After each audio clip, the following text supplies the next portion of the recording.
Sabbioneta è l'affascinante rappresentazione pratica di un'ambizione filosofica. La città venne costruita per volere del duca Vespasiano Gonzaga, con lo scopo di concretizzare la concezione rinascimentale della città ideale in cui arte, architettura e impianto urbanistico rappresentano la massima espressione della classicità. Tra l'altro, Sabbioneta è stata riconosciuta come uno dei borghi più belli d'Italia per la sua storia, la sua unicità. È infatti un fulgido esempio di architettura e pittura tardo-rinascimentali in cui convivono diverse anime, tipo la città militare nel contempo residenziale, corte rinascimentali, villaggio rurale.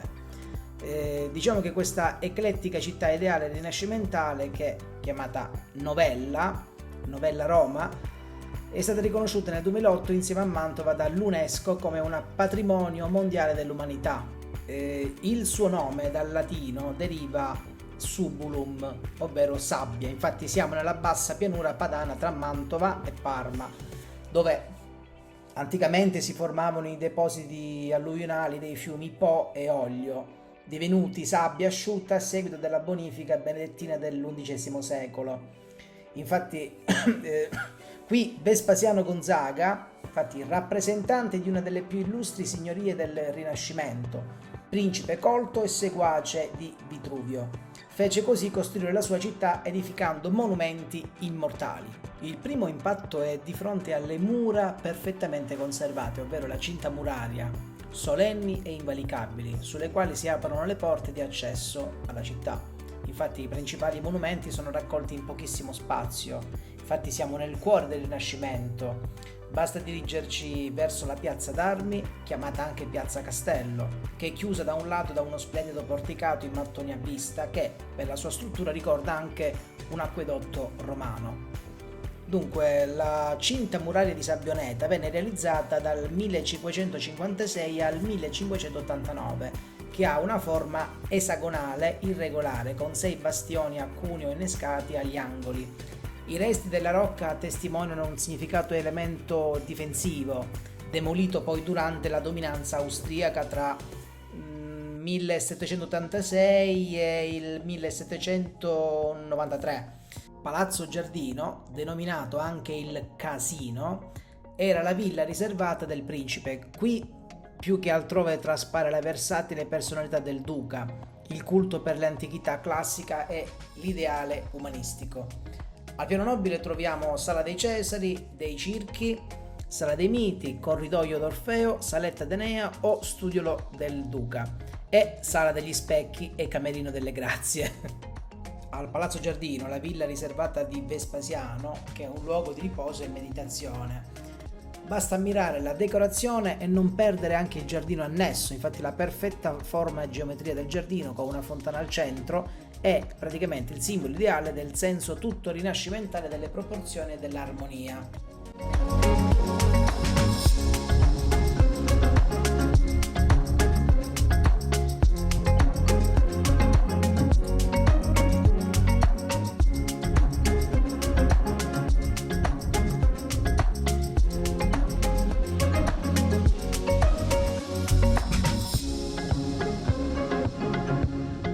Galleria degli Antichi o Corridor Grande. Infatti questo presenta un articolato esterno in pietra a vista, costituito nel piano inferiore da 26 arcate e con i suoi 97 metri si classifica terza in Italia per la lunghezza, dopo la Galleria delle Carte Geografiche in Vaticano e la Galleria degli Uffizi, insomma, a Firenze. La decorazione del fresco delle pareti fu realizzata da Giovanni Alessandro Alberti, che rappresenta un complesso programma iconografico volto alla celebrazione delle virtù del duca e alle glorie della sua stirpe attraverso figure allegoriche. Insomma, basta salire al primo per visitare gli interni. Infatti gli immensi finestroni illuminano le pareti affrescate, il soffitto ligneo è un capolavoro, i dettagli poi dai vasi agli stemmi, insomma, di assoluta raffinatezza.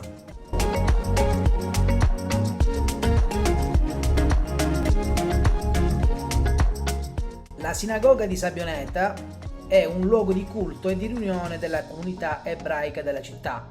Fu rimodernata nel 1824 probabilmente su progetto dell'architetto Carlo Visioli. L'attuale sinagoga ne sostituì un'altra più antica che si trovava nello stesso edificio. Della vecchia sinagoga era stata conservata fino al 1970 l'Arca Sacra, ora trasferita a Gerusalemme. L'edificio in cui si trova la sinagoga faceva parte di un gruppo di case abitate da ebrei. Il tempio venne realizzato nella parte superiore dello stabile per rispettare il precetto per il quale tutte le sinagoghe devono trovarsi sotto la volta celeste e non devono avere nulla al di sopra se non il cielo. Dunque, il palazzo ducale è stato ricostruito dopo che un incendio lo aveva danneggiato gravemente nel 1559. Infatti fu la residenza ufficiale dei signori di Sabioneta, nonché l'edificio di rappresentanza della città, fino al 1968. La facciata è costituita da un loggiato a 5 arcate a bugnato nella parte inferiore, divisa da quella soprastante da una cornice marcapiano liscia. Le finestre in asse con le aperture del loggiato sono sormontate alternativamente da timpani triangolari e curvilinei. Al centro della copertura si eleva l'altana. La parte superiore fu dipinta da Bernardino Campi e da Michelangelo Aliprandi, delle cui opere oggi non restano che deboli tracce. E su Piazza Ducale si affaccia anche la chiesa di Santa Maria Assunta.